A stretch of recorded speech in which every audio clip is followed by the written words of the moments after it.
You can see the deep green hull and you can see the evergreen written right there. Its shipbuilding empire has grown in lockstep as its economy has been able to grow and expand. We're talking about over $100 billion being injected into the shipbuilding industry. What's happening on this particular island near Shanghai? A huge factory boom is taking place there. And what do we know about this place? Well, it's the beginning of a shipbuilding empire. Around 20 years back, this island was pretty quiet. But now it's all about shipbuilding. One shipyard there can build more ships than the whole US Navy put together. Okay, get this. In 2023, over half of all the big ships made worldwide were built right in China.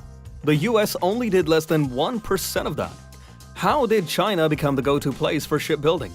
China's shipbuilding industry has grown a lot, making over half of the world's commercial ships.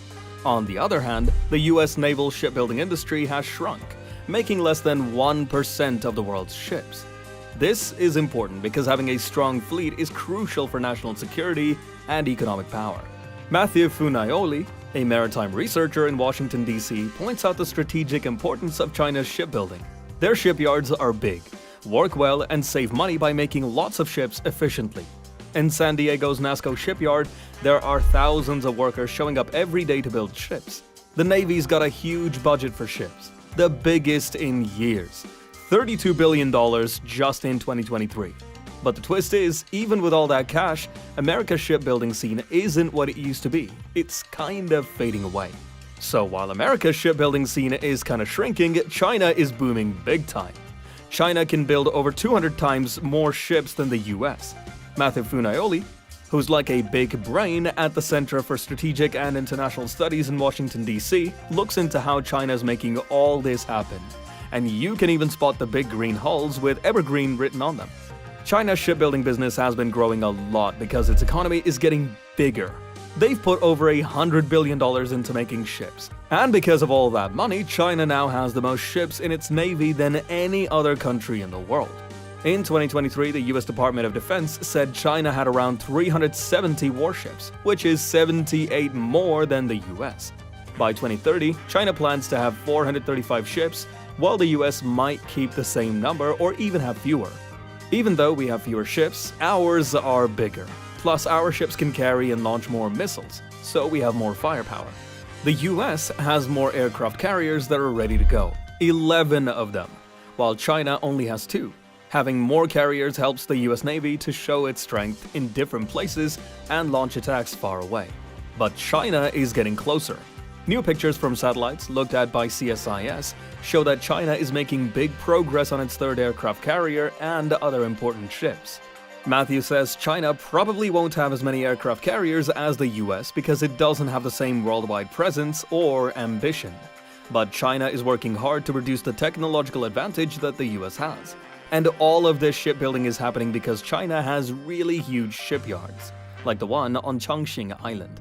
When you look at satellite pictures, you can see lots of ships being built at Jiangnan Shipyard. Matthew says it's not just that the shipyard is big, but it also makes ships fast. One reason for that is they follow the same steps over and over again. But things weren't always like this. For a long time, the US was the big boss in shipbuilding around the world, especially during World War II, when they built huge ships like the USS Iowa. But in the 1980s, things changed. The government stopped giving money to support the shipbuilding industry during Reagan's time as president, so shipbuilding in the US started to shrink. Meanwhile, countries like Japan, South Korea, and China kept giving lots of money to their shipyards to help them grow. Matthew says that when you check out Chinese shipyards, you'll notice they're being used for 2 things. They make not only commercial ships, but also military ones. In 2023, China was way ahead in making commercial ships, even more than Japan, South Korea, and Europe put together. The US doesn't really make many commercial ships anymore on a big global scale. Most of the shipbuilding happening in the US is for the Navy. They're the main customer for most US shipyards. Since there aren't many commercial ships being made, the shipyards, workers, and suppliers in the US depend a lot on the Navy for business. But when you rely on just one customer, it's tricky because you never know for sure what they'll want next. This uncertainty makes it hard to feel confident about investing in the business, training new workers, or deciding how much to pay them. The Navy spokesperson said they're working closely with companies to make sure they can build ships quickly and at a big scale to keep our military strong. But some US shipyards are having problems with too many orders waiting, not enough suppliers, and costs going up. For example, Philly Shipyard in Pennsylvania is still having trouble making money, even though they have more than $1.7 billion worth of orders to finish. In 2023, Philly Shipyard lost over $67 million, but they didn't say anything about it when asked. Shipbuilding experts say the Navy has two big problems. First, many of its ships are old and need expensive repairs that take a lot of time. Second, new ships are getting more costly and are taking too long to build. In April, the Navy said some important ship projects are running 3 years late. It's tough to maintain ships that are 10, 20, or 30 years old. Sometimes, especially for ships made during the Cold War, it can be hard to find the parts needed for repairs because the companies that made them might not exist anymore.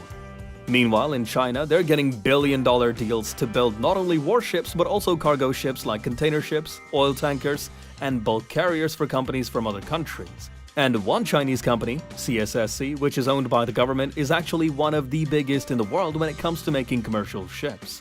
CSSC is really big, and it has lots and lots of smaller companies under it. So a shipyard might get an order for, let's say, 5 warships, but they're also getting orders from companies outside of China. Last year, a big French shipping company called CMA CGM made a deal worth $3 billion with CSSC to get 16 container ships. Even companies from Taiwan, like Evergreen Marine, give big contracts to CSSC. You can really see the mix of commercial and military stuff happening at Jiangnan Shipyard. They're building regular cargo ships like these from Evergreen, right next to warships for China's Navy.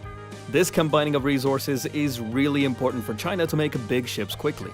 If you compare how many military ships the United States and China launch over 2 or 3 years, you'll see a big difference. The US might put out only 2 or 3 ships each year, but China launches way more, like 20, 25, or even 30 ships. China being really good at building ships shows that it's becoming a big deal in the sea. This skill is not just important for them, but it's also a big advantage in any long fight, like one over Taiwan. Experts say China's shipyards would help its military a lot in that kind of situation. That's because China can make new ships fast and fix the ones that get damaged. But experts say the US might struggle to speed up its shipbuilding during a war. If you're only making a few military ships each year, it'll be hard to replace the ones lost in battle quickly. The Navy spokesperson said they're working on fixing delays, getting more workers, and making sure our fleet stays the best in the world. That's why the US is putting a lot of money into building and fixing ships. In the last 8 years, Congress has given an extra $24 billion just for building warships, which is more than any other part of the Pentagon budget. They're asking for lots of money, billions and billions, to fix up old facilities and make them better. Do you think China is secretly sharpening its tools? Do share your thoughts in the comments below. Also, don't forget to hit the like and subscribe button. Until next time, see you all.